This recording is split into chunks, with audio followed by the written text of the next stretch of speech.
हरे कृष्णा। तो बहुत ही महत्वपूर्ण चीज है ये जानना कि हमें ये मनुष्य शरीर प्राप्त हुआ है। अगर मनुष्य शरीर प्राप्त हुआ है तो क्यों प्राप्त हुआ है, हमें ये प्रश्न होना चाहिए। और मालूम भी चल गया मनुष्य शरीर प्राप्त हुआ है तो जन्म हुआ है, कैसे जन्म हुआ है, ये बात हमें जानना है। माता के गर्भ में 9 महीने उल्टा लटकना पड़ता है हमें।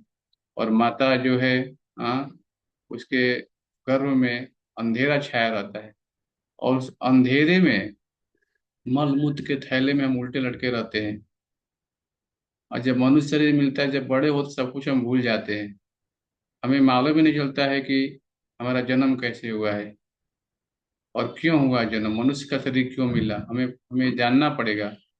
हमें इस विचार पे थोड़ा ध्यान पूर्वक जानना पड़ेगा, विचार करना पड़ेगा कि मनुष्य शरीर ही क्यों प्राप्त हुआ, हमें कुत्ता बिल्ली सुअर क्यों का शरीर नहीं प्राप्त हुआ।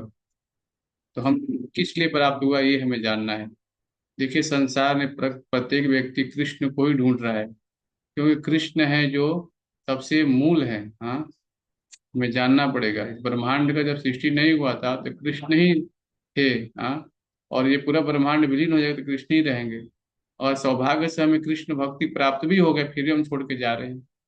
ये हमारा दुर्भाग्य है। फिर 84 लाख योनि में वो घूमना पड़ेगा। फिर वही माता गर्भ में जाना पड़ेगा, मलमूत्र के भांड में आपको रहना पड़ेगा। और फिर अगला जन्म ऐसा नहीं कि कुत्ते का, कुत्ते बिल्ली सुअर का भी मिल सकता है। मनुष्य का शरीर प्राप्त होना बहुत दुर्लभ है। इसलिए भक्ति को गंभीरता से लेना चाहिए। नहीं तो हम क्या होगा, फिर हम भटक जाएंगे अपने मार्ग से।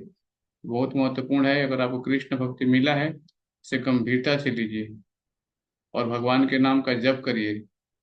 यही रूपे ब्रह्मांड कोनो भाग्यवान जीव गुरु कृष्ण प्रसाद पाई भक्ति बतावे। गुरु और कृष्ण की कृपा से भक्ति मिलती है हमें।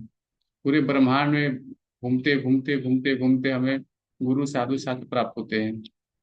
भगवत गीता यथारूप, भगवान के मुख से निकली है। तो हमें समझना पड़ेगा कि भगवत गीता भगवान के मुख से निकली है, इसे हम पढ़ें, भक्तों का संग करें और कृष्ण भक्ति को न छोड़ें, क्यों नहीं तो फिर हमारा पुनरपि जननम पुनरपि मरणम जननी जठे शयनम। फिर हमें जन्म मृत्यु जरा व्याधि चार जो समस्या है, कष्ट झेलना पड़ेगा, फिर माता गर्भ में जाना पड़ेगा और फिर हमें ये 84 लाख योनि में भटकना पड़ेगा।